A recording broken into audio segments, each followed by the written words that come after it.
This was one of my favorite movies of 2023. Let's do it. Five Nights at Freddy's is about this place named Freddy Fazbear's that is now abandoned but was once super successful with families in the 80s. In the opening scene, we see a security guard running for his fucking life. He tries to run away, he doesn't succeed, and ultimately he is strapped to like a torture device and offed. Then we meet our main character, Mike Schmidt, played by our king, Josh Hutcherson. He's working security at a mall but is fired because he attacks a father who he thinks is stealing his own child. Mike apparently has a history of being fired from jobs for kind of similar reasons, so he goes to his career advisor, Steve Raglan, played by our other king, Matthew Lillard. Steve's like, dude, this is gonna be fucking tough because you keep getting fired, but I do have one job. It's overnights and it's at this place called Freddy Fazbear's as security. But initially, Mike is like, I can't do nights because it turns out he has custody of his younger sister, whose name is Abby. However, he then meets with Abby's social worker who is like, well, if you can't get a job, then I'm gonna have to give custody of Abby to your aunt, who is just a raging bitch. The aunt's name is Jane, and it's no secret that she only wants Abby to get the monthly custody payments. So Mike accepts the job and he goes in for night one.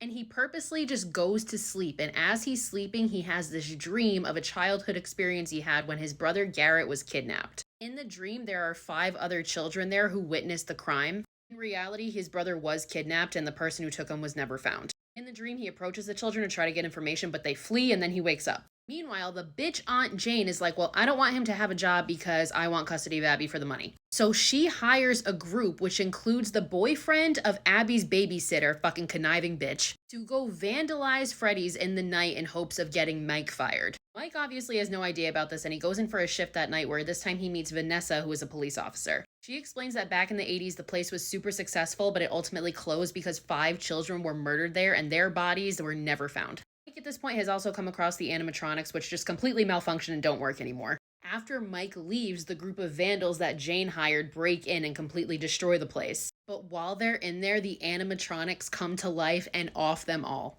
So the next day, Mike still has to go into work, but he has to bring Abby with him because her babysitter doesn't show up because she was killed, which we know, but he doesn't. And Abby immediately sees that the animatronics are alive and she becomes like BFFs with them. Mike hears Abby screaming and runs in thinking she's getting hurt, but she's actually just having a grand old time with these alive animatronics. So Mike's like completely in shock, tries to grab Abby and run out, but she's like, no, they're nice, they're my friends. And Mike realizes that the animatronics are alive because they are possessed by the ghosts of the children who died there. But the ghosts don't remember anything about who killed them, but they keep mentioning a yellow rabbit. So the next night, Vanessa meets up with Mike and Abby and is like, yeah, I actually knew about the animatronics. They are alive. So the 3 of them are playing with the animatronics. They're all having a great old time. They're making a fort. But Abby accidentally gets injured, which makes Mike be like, okay, Abby's not coming back here anymore. This is too dangerous. So the next day, he leaves Abby with Aunt Jane while he goes into work, which Abby is obviously not happy about because Aunt Jane sucks. He goes back to Freddy's alone that night where he takes sleeping pills. We found out now at this point that he's been like researching dreams and how you can access memories from them because he's obviously still traumatized by the kidnapping of his brother and he wants to find out who did it. And he thinks he'll be able to remember through his dreams. So he dreams of those kids again, but this time the kids tell him, you can stay with Garrett forever if you give us Abby.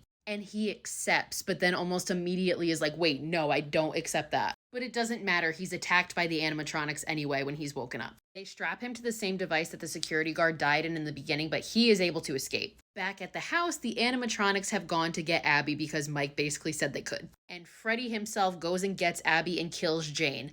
Good for him. Back at Freddy's, Vanessa shows up and helps Mike with his injuries, and while she's doing that, she admits that she is the daughter of William Afton, who is the serial killer that killed all the children in Freddy's. And it turns out he's the same guy who kidnapped Garrett. And she admits that he hid their bodies in the animatronics, and that's why the police never found their bodies. And their souls are still completely under William's control. And now he realizes that their plan is to kill Abby and keep her there forever with them. So Mike and Vanessa run to Freddy's where they've now brought Abby. And a fight ensues between all of them and the animatronics, but ultimately they are able to defeat them. Until somebody in a yellow rabbit suit shows up and does a very familiar knife swipe. And if you don't get the reference, it's from Scream, and it was a tell that the killer is Matthew Lillard, aka Steve Raglan, whose real name is William Afton. So again, the animatronics are under his control, so they don't remember or really care that he's the one that killed them as children. But Abby knows that they like drawings because this stuff is all over the walls. So Abby quickly draws a photo of William murdering them as children to make them remember. While she's doing that, Vanessa attempts to stop him, aka her own father, and he fucking stabs her. But Abby shows them the drawing, which makes them remember and makes them snap out of his influence. So they turn on him and attack him. One of them bites part of his suit, which triggers a spring lock that kills him. And as he's dying, he looks at Mike, Vanessa, and Abby and says, "I always come back.